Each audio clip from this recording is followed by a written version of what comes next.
का।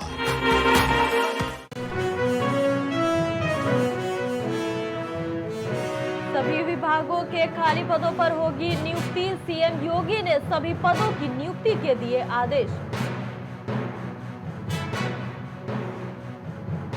उपचुनाव को लेकर कांग्रेस कमेटी की बैठक। अजय राय की अध्यक्षता में 10 सीटों पर होने वाले उपचुनाव पर होगी चर्चा।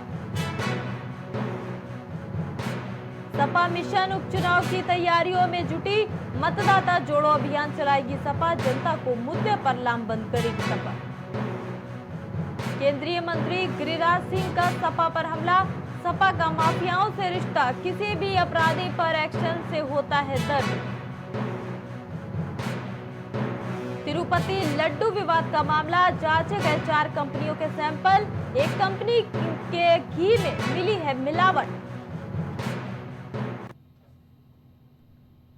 नमस्कार, मैं उजेबा और आप देख रहे हैं प्राइम टीवी और वक्त हो गया है शहर शहर खबर खबर का। मुख्यमंत्री योगी आदित्यनाथ ने विभिन्न पदों पर भर्ती प्रक्रियाओं के संबंध में सभी आयोग के अध्यक्षों के साथ बैठक की है।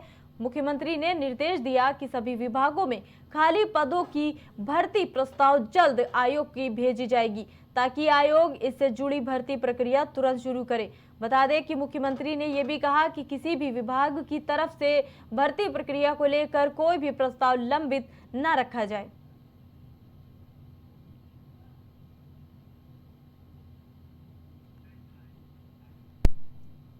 सुल्तानपुर में मंगेश यादव के एनकाउंटर के बाद सपा प्रमुख अखिलेश यादव लगातार योगी सरकार पर हमलावर हैं। लगातार अखिलेश यादव योगी आदित्यनाथ से कड़े सवाल कर रहे हैं, जिस पर पलटवार करते हुए केंद्रीय मंत्री गिरिराज सिंह ने ये कहा कि यूपी में उनकी सरकार माफियाओं के सरगना के रूप में रही थी। स्वाभाविक है कि उनका रिश्ता माफियाओं से जुड़ा हुआ है, इसलिए जब किसी अपराधी पर कार्रवाई होती है तो अखिलेश यादव को बड़ी तकलीफ होती।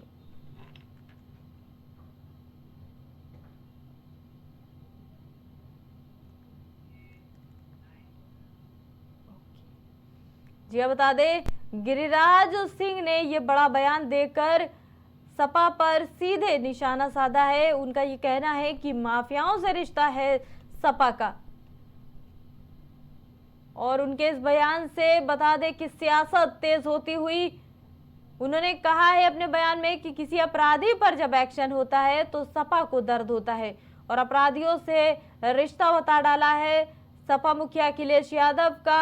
आपको बता दें, उन्होंने सुल्तानपुर में मंगेश यादव के एनकाउंटर के बाद जिस तरह से अखिलेश यादव ने टिप्पणी की थी और एनकाउंटर को फर्जी बताया था, उसको लेकर आज ये बड़ा बयान दिया है। बता दें, सुल्तानपुर में मंगेश यादव के एनकाउंटर के बाद सपा प्रमुख अखिलेश यादव लगातार योगी सरकार पर हमलावर हैं।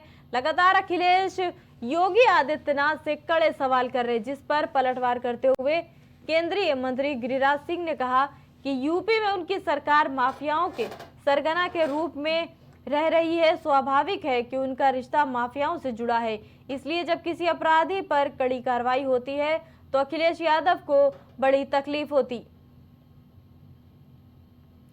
जी बता दें, सपा का रिश्ता माफियाओं से है, गिरिराज सिंह ये कहते नजर आए हैं।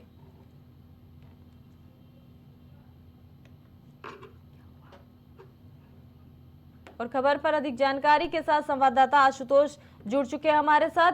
आशुतोष, देखिए, गिरिराज सिंह द्वारा एक बयान दे दिया गया है। उनका ये कहना है कि सपा अपराधियों के खिलाफ जब भी कोई एक्शन होता है तो सपा को बड़ा दर्द होता है। उनका अपराधियों से रिश्ता है। अखिलेश यादव पर सीधे तौर पर देखिए निशाना साधा है। उन्होंने क्या कहना चाहेंगे इस खबर पर? देखिए, बिल्कुल आपको बता दें, जिस तरह ये अपराध जो हुआ है, अभी तो फिलहाल लूटकांड को लेकर हुआ है वारदात को, लेकिन इसमें एक राजनीतिक का जो है माहौल पकड़ लिया है और राजनीति को लेकर जो है काफी मुद्दे का चर्चा विषय बन गया प्रदेश भर में। और रही बात जो है अखिलेश यादव पे जो है लगातार इस पे जो है सवाल उठाना, एक गलत चीज का मैसेज करना, मतलब ये देखा जाए तो अपराधियों को साथ दिया जा रहा है। फिलहाल इस समय मौके पर लेकर बात की जा रही है, पीड़ित के घर लूट हुई वहां ना जाना और मंगेश यादव का इनकाउंटर में मार दिया जाना, उस वहां परिवार से जाके अखिलेश यादव को मिलना, ये कहीं ना कहीं बड़ा सवाल खड़ा हो रहा है। फिलहाल अभी कल की ही डेट का मायावती का एक बयान सामने आया हुआ था, जिसमें उन्होंने कहा है साफ स्पष्ट जातिवाद को लेकर इस समय जो है मुद्दा उठाया जा रहा है और जातिवाद बनाया जा रहा है मुद्दे को लेकर। ये मायावती की तरफ से सवाल आया था कल की डेट का। देखिए, बात करें अखिलेश यादव की तो वो भी जो भी उनके दौरे हो रहे हैं या भी जब भी वो मीडिया से रूबरू होते हैं तो वो भी बीजेपी पर निशाना साधते से नहीं चूकते। उनका ये कहना है कि ये जानबूझकर इस तरह के एनकाउंटर हो रहे हैं, जानबूझकर ये सारी कार्रवाई की जा रही है ताकि तकलीफ पहुंचाई जा सके लोगों को। आखिर इस तरह के बयानबाजी जो दोनों ओर से चल रही है, आखिर इसका मकसद क्या है? कैसे देखते हैं खबर को? देखिए, बिल्कुल आपको बता दें, आने वाले समय में उपचुनाव भी हैं और रही बात जो है अभी हाल में ही संसदीय चुनाव पार हुआ है और जिस तरह जो है बीजेपी की एक तरफ जो है माफिया को खत्म करने में लगे हैं, गुंडा राज को मिटाने में लगे हैं, वही दूसरी सब सपा जो है उजागर करते हुए नजर आ रही है। कहीं ना कहीं देखा जाए तो कोई ना कोई इसमें बात है, जिस तरह जो है एक दूसरे को जातिवाद को लेकर पहला सवाल खड़ा हो रहा है और दूसरी तरफ जो है माफिया को लेकर बात। जी आशुतोष, बहुत धन्यवाद खबर पर जुड़ने के लिए। जी आपको बता दें, केंद्रीय मंत्री गिरिराज सिंह ने कर दिया है सपा पर सीधे तौर पर हमला और कहा है कि सपा का माफियाओं से है रिश्ता।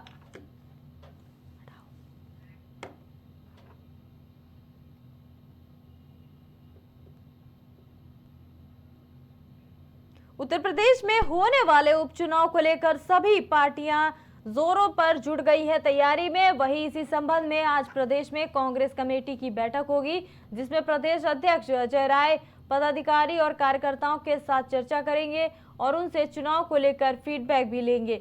आपको बता दें, यूपी में विधानसभा की 10 सीटों पर उपचुनाव होने वाला है।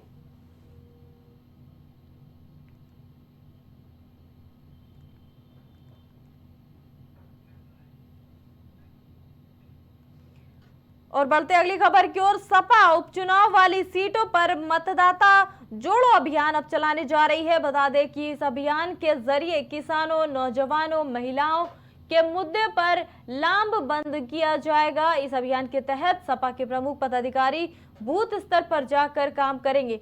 सूत्रों के मुताबिक सपा ने 10 सीटों के बूथों को चिन्हित कर लिया है, जहां पिछले चुनाव में सपा को कम वोट मिले थे। उन बूथों पर विशेष ध्यान देने की रणनीति बनाई गई है। जिस बूथ पर जिस जाति के मतदाता ज्यादा होंगे, सपा के उस जाति के प्रमुख पदाधिकारियों को वहां भेजा जाएगा ताकि उन्हें सपा की नीतियों से वाकिफ कराया जाए।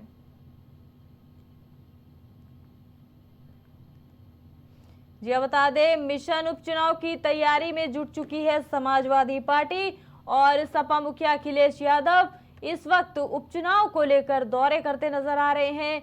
रणनीति क्या कुछ बनाएंगे, क्योंकि अब मिशन उपचुनाव की तैयारी भी उन्होंने शुरू कर दी है।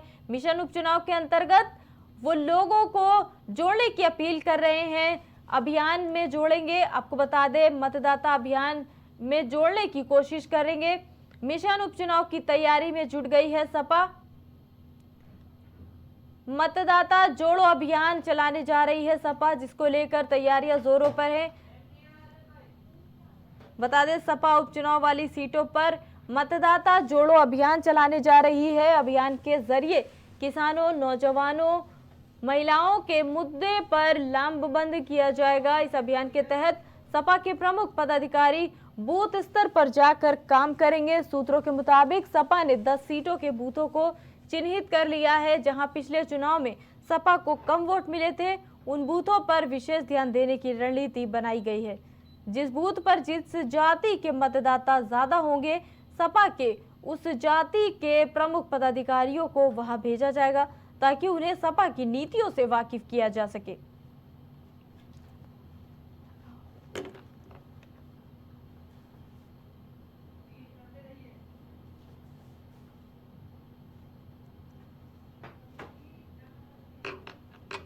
जी अब बता दें, जनता को मुद्दे पर लामबंद करेगी सपा और सपा मिशन उपचुनाव की तैयारी में जुट चुकी है।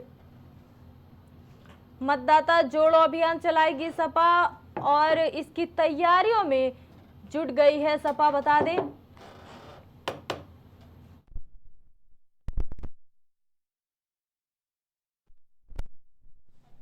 सपा उपचुनाव वाली सीटों पर मतदाता जोड़ो अभियान चलाने जा रही है। अभियान के जरिए किसानों, नौजवानों, महिलाओं के मुद्दे पर लामबंद किया जाएगा। इस अभियान के तहत सपा के प्रमुख पदाधिकारी बूथ स्तर पर जाकर काम करेंगे और लोगों को समाजवादी पार्टी से जोड़ने के लिए तमाम प्रयास करते नजर आएंगे। सूत्रों के मुताबिक सपा ने 10 सीटों के बूथों को चिन्हित कर लिया है।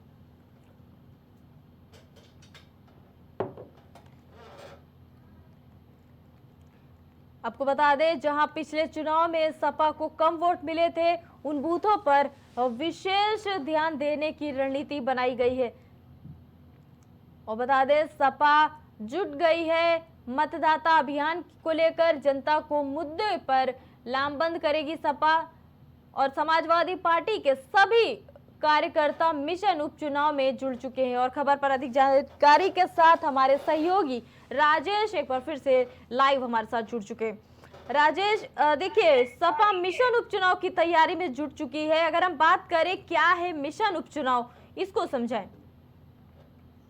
देखिए, अगर मिशन उपचुनाव की बात करें तो समाजवादी पार्टी जिस तरीके से तैयारी कर रही है, उसको बता दें आपको कि उत्तर प्रदेश में 10 विधानसभा सीटों पर उपचुनाव होना है और उसी उपचुनाव को लेकर समाजवादी पार्टी बिल्कुल मैदान में है।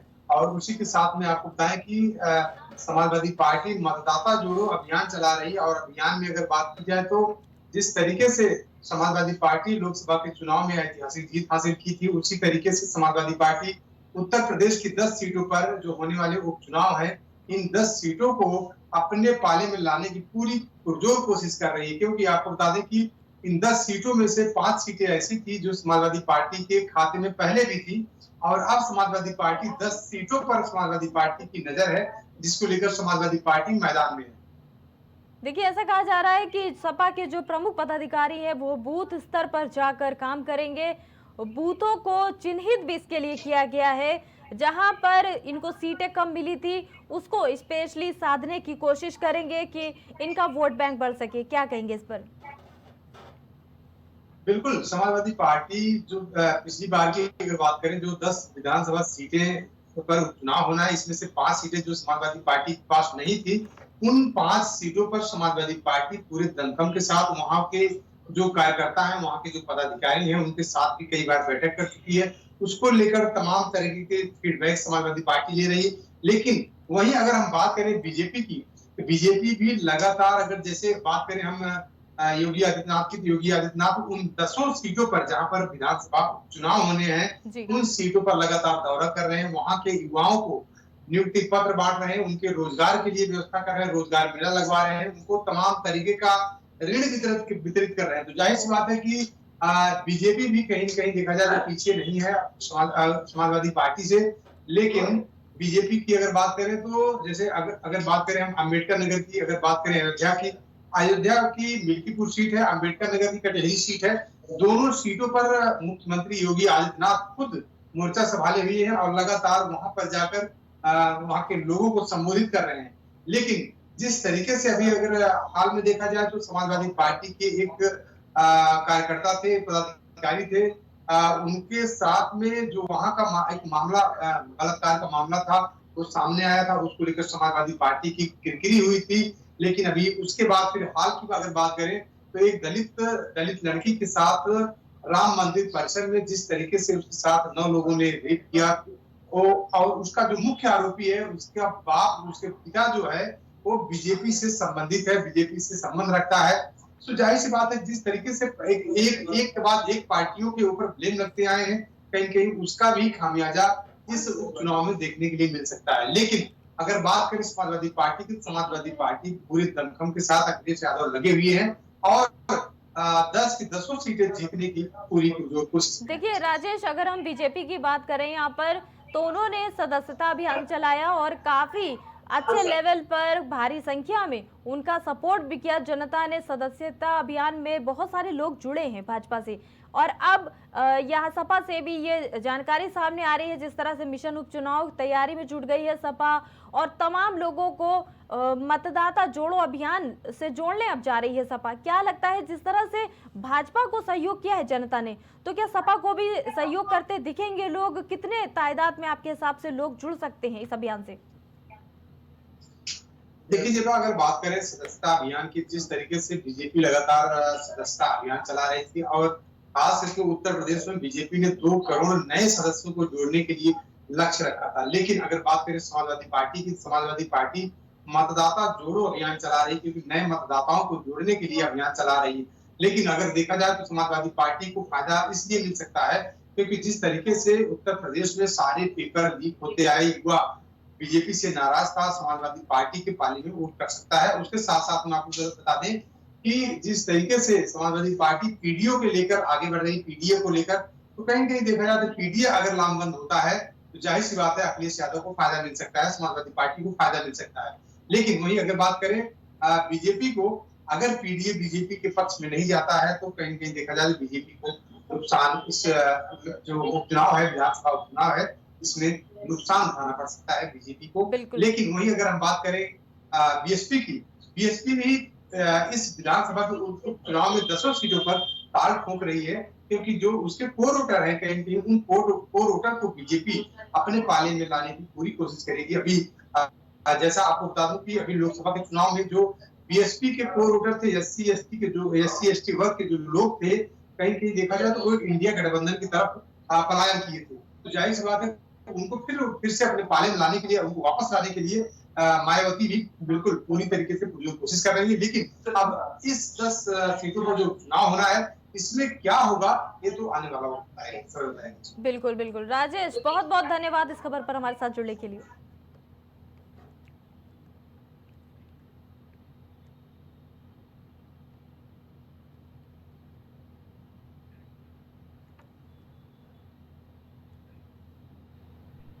आंध्र प्रदेश के तिरुपति मंदिर के लड्डुओं में जानवरों की चर्बी मिलने के विवाद के बीच केंद्रीय स्वास्थ्य मंत्रालय ने 4 कंपनियों के घी सैंपल मंगवाए थे। इनमें से एक कंपनी का घी क्वालिटी टेस्ट में फेल हो गया है, उसमें मिलावट की बात सामने आई है। सरकार ने कंपनी को कारण बताओ नोटिस जारी कर दी है। आपको बता दें जिस कंपनी को नोटिस भेजा गया है वो AR डेयरी फूड्स है। बता दें सोमवार को तिरुपति मंदिर की शुद्धि के लिए महाशांति यज्ञ किया गया था। इस शुद्धिकरण में तिरुमाला तिरुपति बोर्ड के अधिकारी समेत 20 पुजारी शामिल थे। अनुष्ठान में लड्डू और अन्य प्रसादम रसोई की शुद्धि भी की गई है। जी बता दें जांच गए थे 4 कंपनियों के सैंपल, जिसमें एक कंपनी के घी में मिलावट पाई गई है। और खबर पर अधिक जानकारी के साथ संवाददाता राजेश हमारे साथ एक बार फिर से जुड़ गए हैं। राजेश, देखिए तिरुपति लड्डू जो विवाद है वो खत्म होने का नाम नहीं ले रहा है। 4 कंपनियों के सैंपल्स भेजे गए थे घी के और उसमें से एक फेल बताया जा रहा है। क्या है अभी तक की डिटेल्स इस पर? बिल्कुल जेबा अगर बात करें तिरुपति बालाजी में जो विवाद हुआ था, प्रसादम को लेकर विवाद हुआ, कहीं कहीं देखा जाए तो ये विवाद बहुत ही बड़ा था। क्योंकि बड़ा इसलिए है कि ये विवाद हिंदू धर्म और सनातन धर्म के लिए बिल्कुल गलत साबित हुआ। गलत है क्योंकि सनातन धर्म में, हिंदू धर्म में ये चीजें बिल्कुल बर्दाश्त नहीं की जा सकती। तो जाहिर सी बात है जिस तरीके से तिरुपति बालाजी के प्रसाद में, वहाँ के लड्डू में जानवरों की चर्बी, जानवरों का बीफ और मछली का तेल पाया गया था टेस्ट सैंपल में, तो इस तरीके का मामला निकल कर आया था। तो उसको लेकर देखा जाए तो सरकार जो है लगातार सरकार उस पर एक्शन मोड में है और 4 कंपनियों के नमूने भेजे गए। 4 कंपनियों में से एक कंपनी ऐसी है जिसके घी का नमूना फेल हो गया और अब जो है उसके खिलाफ कड़ी कार्रवाई की जाएगी। और देखिए राजेश, यहाँ पे हम आपसे ये भी जानना चाहेंगे, जिस कंपनी को नोटिस भेजा गया है, जिसका घी फेल बताया गया है, वो AR डेयरी फूड्स है। और अगर देखिए इनके तरफ से ये फेल कर दिया गया, अगर हम इनकी आगे की बात करें तो क्या कुछ कार्रवाई हो सकती है कि आगे ये घी तो देखिए अभी सप्लाई नहीं कर सकेंगे जिस तरह से ये फेल हो गया है, आगे क्या कुछ कार्रवाई इन पर हो सकती है? देखिए जब आगे कार्रवाई की अगर बात करें तो जो AR डेयरी फूड है उसका सैंपल फेल हुआ है, तो जाहिर सी बात है उसके खिलाफ कड़ी कार्रवाई की जाएगी। और कड़ी कार्रवाई के साथ साथ में आपको बता दें कि उनकी फैक्ट्री पर भी बैन लग जाएगा, बिल्कुल चलने नहीं पाएगी। क्योंकि ये पूरे देश का मामला है, ये हिंदुत्व का मामला है, ये सनातन धर्म का मामला है। तो जाहिर सी बात है कि इतना घटिया काम करने वाली कंपनी को किसी भी तरीके से चलने नहीं देगी सरकार, क्योंकि पूरे देश में जो जितने भी मंदिर हैं आज के डेट में पूरे लामबंद हो गए हैं और सभी मंदिर इसका विरोध कर रहे हैं। और सभी मंदिर के साथ साथ में पूरे देश के जो हिंदू धर्म के श्रद्धालु हैं, सभी श्रद्धालु भी मांग कर रहे हैं कि जो इसमें मिलावट किया है उसके खिलाफ सख्त से सख्त सरकार कार्रवाई करे, उसको हर तरीके से बैन करे, किसी भी कीमत पर उसको बख्शा नहीं जाएगा। तो ये सरकार का कहना है। लेकिन श्रद्धालु और जो मंदिर जो मठों के महंत हैं, जो मठों के पुजारी हैं, जो साधु संत हैं, वो सारे लोग मांग कर रहे हैं कि ऐसे कंपनियों को तुरंत बंद किया जाना चाहिए, उनके खिलाफ सख्त से सख्त कार्रवाई किया जाना चाहिए। तो जाहिर सी बात है कि अब आरजे फूड जो कंपनी है किसी भी तरीके, मुझे लगता है कि अब वो किसी भी तरीके से चल नहीं पाएगी, उसके खिलाफ कार्रवाई की जाएगी और उसको उसके ऊपर बैन किया जाएगा। तो जाहिर सी बात है कि इस तरीके की और भी जितनी भी कंपनियां हैं या जितने भी तरह के लोग इस तरह के मिलावटी लड्डू या मिलावटी प्रसाद बनाने वाले लोग हैं, उनकी भी सैंपल अब जांच हो रही है। अगर लखनऊ की बात करें तो लखनऊ में भी तमाम मंदिर है और तमाम मंदिर के आसपास तमाम दुकानें भी प्रसाद की लगती थी। अब उन प्रसादों की उन दुकानों से सैंपल कलेक्ट किए गए हैं। अगर जिसका सैंपल फेल होगा उसके खिलाफ कड़ी कार्रवाई की जाएगी। और अब जो है मंदिरों में किसी भी तरीके का लड्डू, किसी तरीके का मिष्ठान संबंधित प्रसाद नहीं चढ़ाया जाएगा। उसके साथ आपको बता दें कि अभी लखनऊ में यहाँ पे अगर बात करें महान दिव्यागिरी की, जो उन्होंने कल साफ निर्देश दे दिया पूरे, उन्होंने वहां पे पूरे मंदिर में एक लिस्ट वहां पे चस्पा करवा दी कि अब जो है मंदिर में किसी भी जो गीला प्रसाद होता है या लड्डू कहें या पेड़ा कहें या जो भी मिष्ठान है, वो किसी भी तरीके का प्रसाद मंदिर के अंदर नहीं चढ़ेगा मनकामेश्वर में। जी और जी, उसके बिल्कुल साथ मैं साथ आपकी उन्होंने बात कह से दिया बिल्कुल कि सहमत हूँ राजेश। बिल्कुल सही कहा आपने, जिस तरह से आपने बताया कि सख्त कार्रवाई तो होनी चाहिए, क्योंकि देखिए बहुत सारे श्रद्धालुओं की आस्था जुड़ी रहती है प्रसाद से। बहरहाल खबर पर जुड़ने के लिए बहुत बहुत धन्यवाद आपका।